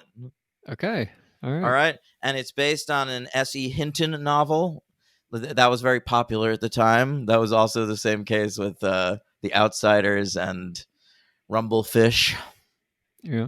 Yeah. All right. So after that, all right, he did Martians Go Home. We'll leave that. All right. We won't talk about that one. Yeah. Let that slide. All right. But then he did Gremlins 2, The New Batch, and Matinee. And then motherfucker dipped. What a legendary career. Yeah, he got out. Yeah. Got out while the getting was good. Is he alive? I'll tell you. Yeah, he's alive. Why did he I don't stop? know what You he's don't know? doing. All right. Well, that's cool. Can I wait? Hang on. Let me look it up. Yeah. Charles Haas. I hope it pulls up the wrestler. It's definitely going to. Did he go by Charles or Charlie? Did they ever win? They surely they Charlie. never won. I would know this guy. What do you mean? Yeah, They won Look- titles? Kurt Angle managed them. I feel like the only people winning titles then was the Hardys and Miz and Morrison. I'm telling you, they were like And the Big Show, Jarrett Show. No, but like sometimes they'd give it to like a heel tag team, like La Resistance. Remember them? No. Didn't Carlito have a partner? Yeah, I They don't would remember who sometimes it win. was, but Yeah. Chris Masters maybe. Maybe. Anyway, Charlie Haas. He wrote a novel in 2009. He had a humor piece published in the New Yorker in 2010. Motherfucker still writes. He's just like, whatever. I don't feel like doing your bullshit anymore. All right. Well, that's cool. Yeah, he's awesome. Anyway, yeah, he's done some DVD commentaries on his movies. I like that. Yeah. All right. So this movie came out June 15th, 1990. They missed the 3-year window. The Gremlins should never have been outside of the 1980s. Yeah, it is weird. It's like Back to the Future. Yeah, that is another weird one. Like, it's weird that there's a Back to the Future movie in the 90s. But this is the same day as Dick Tracy. Came out the same day as that movie. Oh my God. And that's what I saw. And that's your 5th favorite comic book movie ever. Something Yeah. like See, I was obsessed with Dick Tracy that summer. I had the trading cards, I had action figures. I was so into it. And so I saw that like opening fucking weekend, psyched. I couldn't give a shit about Gremlins 2. Yeah. But, I checked it out years later and I appreciated it more as an adult. Yeah. As people do. Yeah. So this didn't do well. They gave him $50 million to make this movie. They were like, Dante, here's $50 million. Go nuts. But didn't you say the first one was 11? Yeah. Yeah. Can you believe that inflation? 11 to 50 for this one. Yeah, crazy. And it did not make the same amount of money. It only made $41.5 million total. Ended up kind of bombing. Came in at number 31 for the year at the box office. Smack dab in the middle of 2 franchise films that we've already covered on this show. Young Guns 2 and Rocky 5. I want to lay you down in a blaze of glory. Oh wait, that's Bed of Roses. Wait, how's Blaze of Glory going? Shot down in a blaze of glory, right? Yeah, no, Shot down. I appreciate your knowledge of Jovi. Well, I fucked up, D-Train. I fucked up bad. Yeah, I but want to lay you down in a blaze of glory. But you know what? But you fucked up. You were thinking of the song "Bed of Roses." That's your favorite, right? Didn't you say that? Which is my favorite Bon Jovi song. So you won me over. Right. Okay, that's good. Mm-hmm. Yeah, What was it ahead of? what do you mean? What did it make more than? Oh, Rocky 5, Wow. the one that ends on with the street fight. I've never seen it. It's a pretty bad one. Which Rocky movies have you seen? 1, Creed 2. Yeah, Creed 2. Those are the ones. Really? Yep. I gotta say, Rocky 5 sucks, but you should see all the other ones. Really? Which one's the one with Drago? 4. Should I watch that one since he's in the Creed movies? Yeah, but if you're gonna watch 4, watch 2, 3. Really? Yeah, they're all good. Okay. If you say so. I'm telling you, bro. Rocky's one of the most consistent franchises, I think. Really? Mm-hmm. I didn't know that. They've only ever made one bad one, and it's this one, Rocky 5. So let's talk. By the way, he watches Rambo. I wanted to say so people show up. They like say, "Hey, we want to buy your place or whatever, and build a thing over it." Whatever they're doing, I don't really understand. I think it's something like that. And then they play a video, and then Gizmo takes the remote, changes the channel, puts on Rambo 2. What's that one called? First Blood Part 2. Yeah, Rambo, First Blood Part 2. Okay, he puts on that movie, and it's 25 minutes in. It's when he's on the boat with that woman, and he's like, being like, if you want to go to war, you gotta become war. And then the old man comes back in. It's that's so funny because that line is badass in the context of that movie, but seeing it in this movie out of context, that is such a fucking stupid line. It's one of the dumbest lines that's ever been written ever. I like it. But that takes place I went and put on First Blood Part 2 to find this. That takes place 25 minutes in. Grandpa comes back in an hour and 14 minutes into Rambo 2. So he was out there for a long time. About 50 minutes. Yeah, man. He missed a big chunk of that movie. He's got to go back. Iconic line. He missed her die. Yeah, for sure. Oh, yeah, that's iconic too. Yeah. Tell me you love me or something. Tell me you love me. Please. All right. This movie again did some biz at the Saturn Awards. They nominated it in the fantasy category instead of horror this time. That makes sense. It's not really scary. Yeah. But it lost Best Fantasy Film to Ghost. Yeah, okay. But I mean, not like won Best Picture that year, so what are you going to do? Which one's The Ghost? I've never seen that movie. The Ghost is Patrick Swayze. That won Best Picture in 1990? I think so. Holy shit. Or it came, or up there anyway. Or it was nominated. That's possible. I know Whoopi Goldberg won Best Supporting Actress. Yeah, that's right. Which one's the ghost? Swayze. How do they die? How does he die? I don't remember. It's like a car accident or something. And then like Gina Davis loves him, and she goes. He starts out alive though.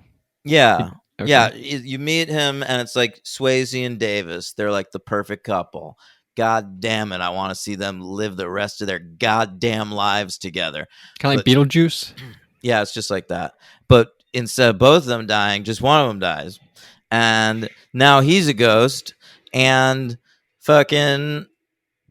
She goes to see a psychic medium, played by Whoopi Goldberg, who... She falls in love with him. Yeah. She's able to talk to Swayze through Whoopi Goldberg. The clay? Well, that happens eventually, yeah. Through the clay. Eventually, they talk through the clay. Yeah. And she won Best Actress. Malo. And then she coached the Lakers, right? Oh, man. Was it the Lakers? No, it was the Knicks, dude. It was the Knicks. Yeah, Eddie. God damn it. Eddie. Corey. All right. So let me tell you about more of these Saturn Awards, bro. Yeah. John Glover, who plays like the main villain in the movie, Clamp? sort of the Donald Trump figure. Yeah, Clamp. Mm-hmm. Daniel Clamp. His name's Daniel. I'm looking at it right now. His name's Daniel Clamp. It's supposed to be Donald Trump. Daniel Clamp, Donald Trump. Oh wow! Didn't even think about that. And yeah, isn't it amazing how so many movies portrayed that guy as a stereotypical evil piece of shit, and then he became our president? Yes. Is Home Alone the same year, or the two the same year? I feel like that's 1990. No, Home Alone 1 is the same year. Home Alone. Oh, one of my yeah, that's the same year as Goodfellas and all that stuff. You're Yeah. right. Oh, that's like So- 92. So Glover and this fellow Robert Picardo, who's like that bald dude, they were both nominated for supporting actor for this. But I'll tell you what, they lost to Thomas F. Wilson for his great performance as Mad Dog Tannen in Back to the Future Part 3. Yeah, obviously. Well, are there like 8 movies eligible for these awards every year? How does that happen where those guys It get nominated? depends. Now there's like a million movies eligible because the only thing mainstream studios are Exactly. making are sci-fi and horror movies. But like back then, yeah, it was a tighter field. Although I think this particular year covered 2 years, so it was kind of steep. Why that particular year? Because they just like there was some sort of problem in '89. They never got an award ceremony off the ground. Wow. So Joe Dante, he was nominated for Best Director, but he lost to the same dude he lost to for writing for Gremlins 1, James Cameron for The Abyss. Oh my God. Yeah. And it was nominated for music, but it lost to Back to the Future and visual effects. Same What thing. if Piranha 2 beat him? How pissed do you think he would have been? He was so mad, dude. Should I watch The Abyss? Is that good? Yeah, all Cameron movies are worth watching once. Yeah, that's what I hear. I'll Yeah. watch it. Maybe before Avatar 2. Oh my God, yeah. I hope we're Avatar-y with that episode. Really? Mm-hmm. How tardy? Like a week? Ugh. 2 weeks? You're gonna make me see that in theaters? I mean, I feel like people are excited for it. No, I feel like people aren't excited for it. I feel like the media wants us to think people are excited for it. I mean, even if I wasn't doing this, I would probably go see it in theaters. Really? Probably. Why? I don't know. It feels like something I want to do. Do you like the first one? No, I don't. So why would you want to see this like belated sequel to a movie you don't even like? I put all this effort into it. He just has made lots of good stuff. I might as well go and see what it's all about. Who's the star of it? Sam Worthington again? Is he back? I have no idea. I don't know either. They only show Sigourney Weaver in the trailers. I only see the blue people in the trailer. I don't really remember any people. Well, Zoe I- Saldana, is she in Avatar? Yeah, I think Zoe Saldana and Worthington are going to be like blue perpetually now. Oh, really? They're stuck blue. Well, she was always blue. Doesn't he go to Avatar Land because he has no legs and they want to fix him? Something like that? I don't remember if that's why they pick him, but he definitely has no legs. Okay, I thought he'd be like a good Avatar warrior. I don't even remember, to be honest. Something like that. Yeah. He's not Avatar. He's Avid disabled. All right, so let's get into it. Gremlins 2, the new batch. It opens with a Looney Tunes cartoon. Yeah, yep, they sure did. Yep. That was fun. Daffy Duck shows up right off the bat. My favorite guy. You like him? Yeah, he's fun. He's kinky, man. Really? Yeah, he wears that choker all the time. He wears a choker? Yeah. What? He wears that white choker around his neck. I don't know about his choker. Come on, picture Daffy Duck.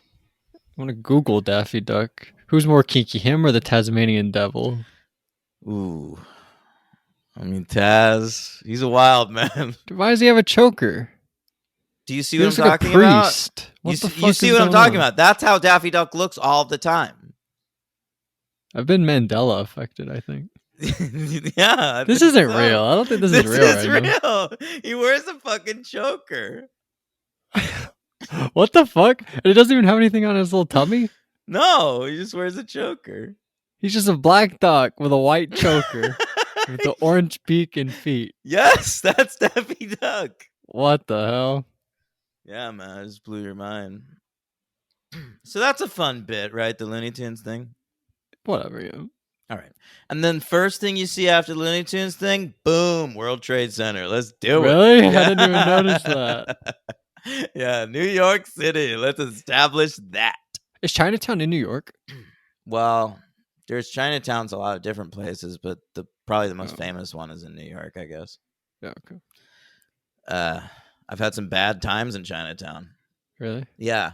I've just like had bad relationship luck there. I've had like don't? I've had multiple relationships like implode at Chinatown. Well, you're like buying something at a shop and you argue. No, just like at that subway station. I don't know anything about Chinatown, to be honest. Yeah, around Canal Street. You just go and there's little shops everywhere, and every food establishment is Chinese food. Yeah. Yeah, Well, you offend somebody? She got upset. I don't remember. Yeah. I honestly don't. But I don't know. One of those was I was in a throuple. Like fucking, it was never gonna Wow. work. Yeah. It wasn't even a throuple. It was like two dudes dating a girl. But anyway, Twin Towers. They're still erect in this film, and takes place in NYC. Zach Galligan, he's back. Hell yeah. He's in the driver's seat again, working. Beep beep. Very good. Is he banking in this movie? No, I think he's working at that clamp place, right? He's like an architect or some shit. Oh yeah, that's right. Yeah, He's like doing building designs. Yeah. Whatever that is called. yeah. an They've architect? completely switched it. So what the idea was like gonna be Gremlins loose in New York, but they decided that was gonna cost too much. So what's a way Gremlins can be loose in New York but also contained? And then Charlie Haas, I think, came up with this idea, or either Charlie Haas or Joe Dante came up with the idea for the smart building. Yeah. And an early appearance of a smart building. This was like in the zeitgeist though, because this is also a thing in The Exorcist 3. Remember that? No, I don't. Yeah, well, The Exorcist 3 is all about a fucking smart building. It's Smart House. You ever see that Disney Channel original? I watched it for We Love Kids movies. Oh yeah, you did. The smart house tried to scare them away by showing them footage of Nazis. Yes. Who played the Smart House? I don't recall, but it was Katie Seagal. Katie Seagal. Yeah. I was gonna say the mom was Katie Seagal, but that's not true. That was the smart house. So yeah, they're working at the Clamp Building Center. That's where they're gonna go on the loose. She does like tour guides. Phoebe Cates. Right. Yeah, so they like finagle away for why the cast of the first movie would need to be in this building. Yes. And her name, by the way, is Kate in these movies. Phoebe Cates. Her name is Kate. I guess it was probably in the original script and they just never thought to change it. Yeah, I like it. You okay with it? She looks like a Kate. Yeah, it's almost like the Tony Danza situation. Well, I don't know what that is. Well, his name is Tony and like everything. Oh, really? Yeah, I didn't know that was a thing. yeah. All right, so we meet John Glover. He's our Donald Trump figure. And the first thing we hear him say is a racist joke that I must admit I laughed at. Yeah, what's that? I know what you're talking He's about. he's trying to convince a Chinese dude to like sign on to be like part of this building, and he's like, "We'll set up a Chinese cultural center where business gets oriented." Yeah, classic. Really, it's a pretty good line, man. I think it's funny. So what? Can you help me out? Yeah, the old guy dies, and they were gonna build that thing over it, right? That's what happens. What old guy? The old guy who had that shop in Chinatown, he dies. And they're like, now we can finally build our Chinatown project. Oh yeah, I guess so. Yeah. But then he goes up. Oh, you know what happens? Tuco from Breaking Bad shows up, right? And he goes upstairs and he hears Gizmo, because I guess they have Gizmo at this place for some. Oh, when they tear down the place, Gizmo is running around outside, right? And they're like, "Oh, I found Gizmo." So they take him. That's right. He just sort of randomly escapes from where he's being held. Like when the dude dies. They destroy the building. Yeah, He was in yeah. the building. So he gets out of there and he's just like in the alleyway next to this building, and they find him. Right. So they take him and he's there. And then so Tuco from Breaking Bad hears. I didn't know this was Tuco from Breaking Oh, Bad. I knew fucking immediately. So Like tell- I had what I had to pause the character movie. is this? He's like, he delivers mail upstairs where they have all the animals, and he hears Gizmo doing his little Howie Mandel noise. Yeah. And then he starts whistling the noise. and then he goes downstairs to deliver some mail. And Zach Galligan is like, "Hey, where did you hear that song?" And he's like, "Oh, upstairs." So that's how he learns that Gizmo's up there. Man, and Jonathan Banks is also in this movie. No, he's not. Yes, he is. Where? What? He's like, I think he's like one of John Glover's henchmen or something. What? Yeah. I did not notice Jonathan Banks. I don't remember what he is in the movie, but he's like in it a lot. So you're lying Gremlins to 2 me. What are you talking about? Why would I lie Jonathan about that? Banks? Like Mike Ehrmantraut? Yes. Okay. I didn't make this up, did I? I feel like I would have caught that, is all I'm saying. Really? He has been around kind of forever. Like you'll just see him and he's like, oh, he's still 60 years old. Yeah, I thought he showed up in this, but maybe I'm wrong. You could be right, but if you say he's all over it, I feel like I would have seen him. Maybe maybe I saw him in something else recently and I'm getting all fucked Thinking up. of Christopher Lee.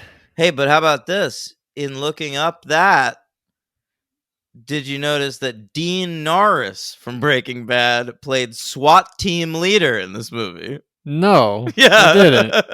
Holy shit. So there still is multiple Breaking Bad cast members, but That's yeah, I awesome. think I was wrong about that one. Anyway, Does Hank kill Tuco? Who kills Tuco?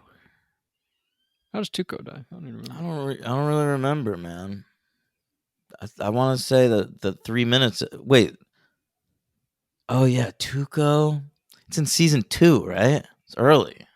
Does he die when they're like out in that desert with that old man ringing the bell? Does he die there? Yeah. And then that I shootout? think that's right. I think that's right. Hank kills him. Yeah. Yeah, that's great. And they were both in Gremlins 2: The New Batch. Do you think they talked about that on the set of that episode? Yeah, I bet they did actually. You really think they did? Yeah, I bet they did. I hope it came up. I hope so too. I should ask him. Who's more likely to respond to me? Dean Norris. neither. Dean Norris is obsessed with Twitter. You should definitely tweet. Really? Yeah, I didn't know about He's on Twitter constantly. that. He accidentally twittered a picture of his dick. Why does a lie? That was Steve Rogers. That was Chris Evans. No, him too. I don't know that. Yeah, I remember it. It was immediately deleted. Was it big? It was all right. Girthy? I don't remember. Right. All right. Circumcised? I don't remember if I even looked at it. Okay. Yeah, because I can't picture it. Like I could picture Bieber's horn. I could picture Orlando Bloom. No, I can't even picture that. I could picture Evans. That picture. I can picture Bam Margera. Yeah. Well, we've seen that an awful Chris lot. Pontius, I could picture every single second. For sure, constantly. I know his better than I know my own.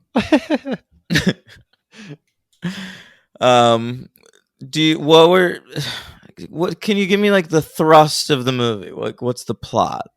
Yeah, they go and they get Gizmo, right? So now but it's not Gizmo because she has to go get Gizmo because he leaves to go with that lady from the redhead assistant from work. So she goes to get Gizmo, but it's fake yeah, she Gizmo. wants to fuck him, and Phoebe Cates is jelly. Well, she has to give him a foot job at one point, right? Yo, she is like all up in his biz. And, Phoebe Cates, I gotta be honest, it's kind of a well written part for her. Like she's not like she's hard on him, but in the ways she should be hard on him. Like she's never like a nag. She never believes in she him. never comes across like a browbeater or anything. Like she even when he comes home with like lipstick on his face, like she knows what's going on, but she just understands that she needs him to be aware that she's trying to fuck him. Exactly. Yeah. Yeah, you're exactly right about that. It is good. Yeah, I like that. Phoebe Cates, older and better in this movie, I think. Zach Galligan, older, same. Yeah, that's fair. That's definitely fair. The Futtermans come back. Did you like them in this movie? That guy, by the way, is in like a bunch of Dante stuff too. Yeah, Futterman. He's like a regular. I think he's been in like 7 or 8 of Dante's movies.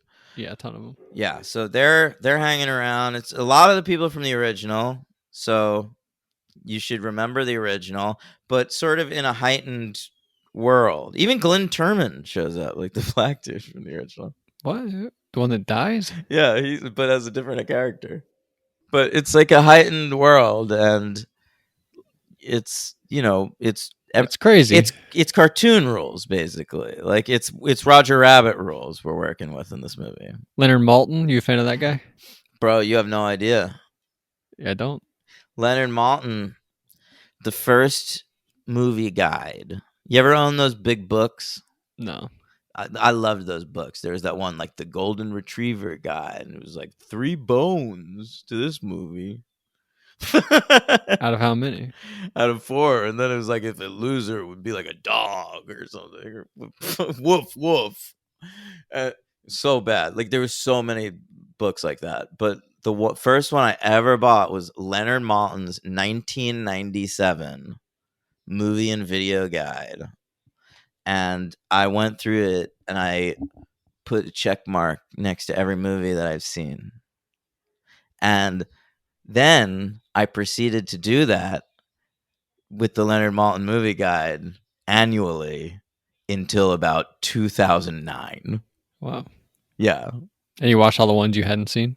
No, it was like a reference guide more than Yeah. anything else. Yeah, but I know Leonard Maltin's feelings on these movies, and I know that he gave Gremlins 2 a better review in that guide than this one, and now I know why. He's in it.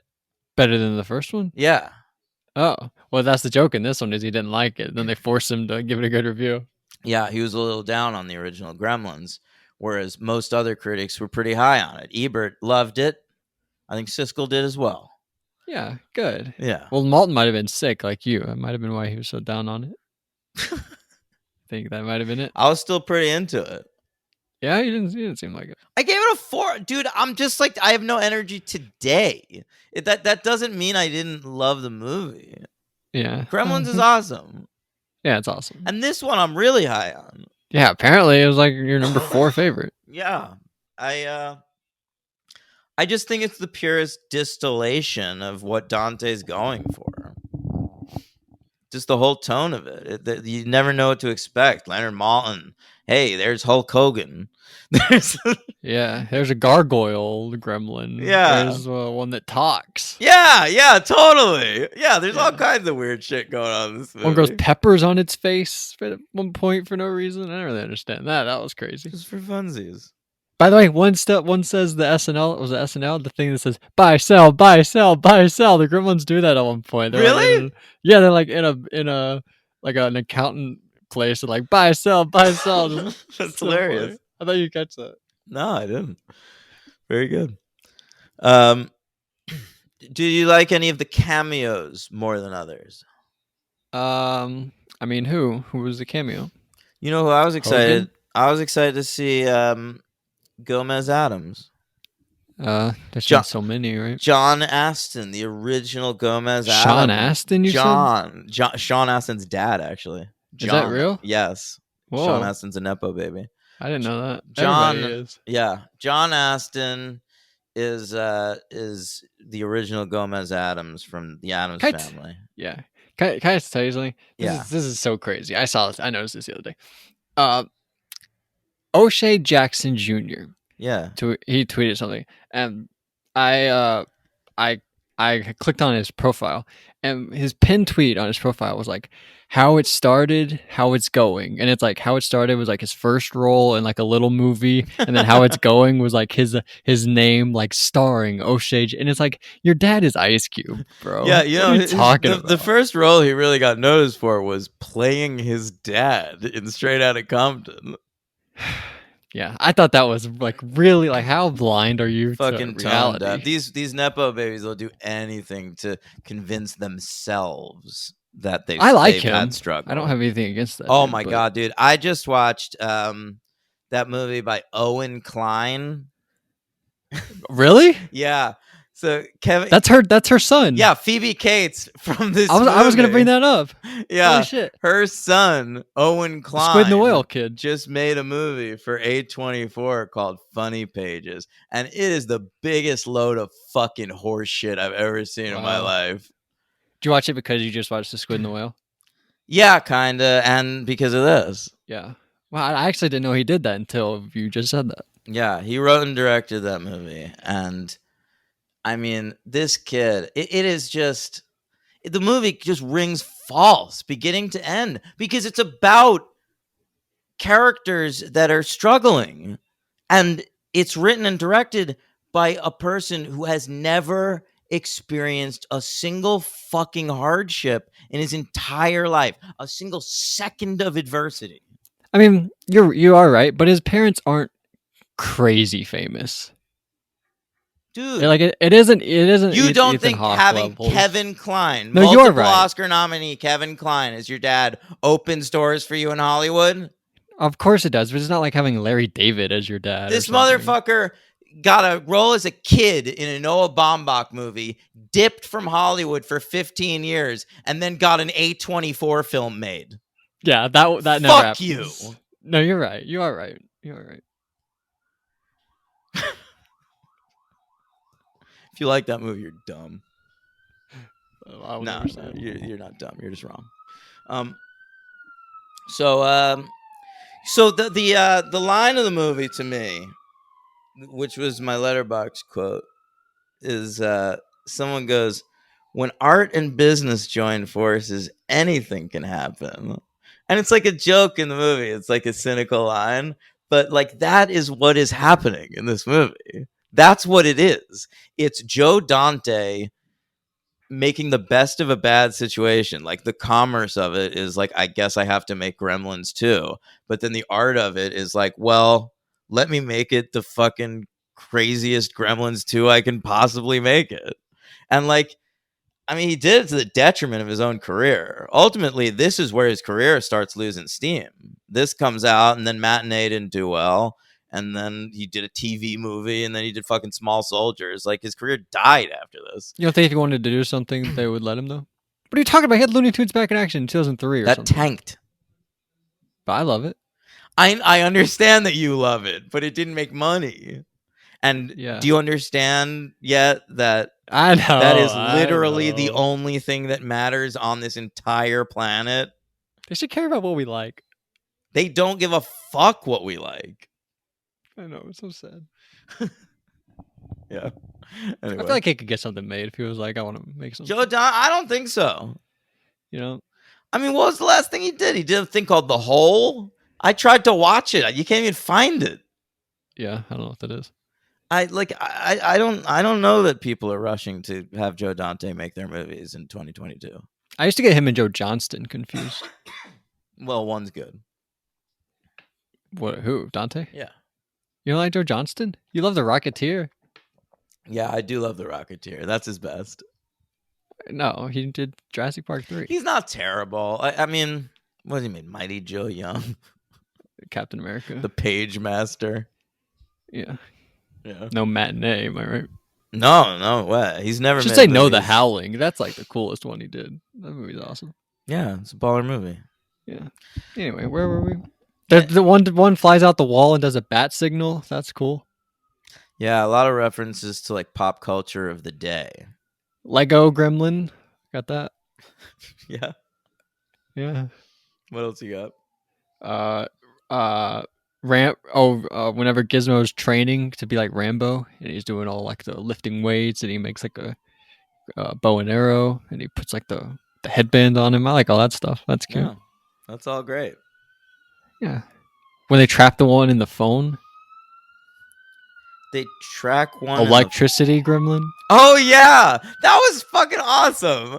Yeah, That's sort of how they defeat them, right? They like release it and shock all the gremlins to death. It's just such a creative movie. Like it goes in directions that your brain can't even put together because like your logic doesn't even work that way.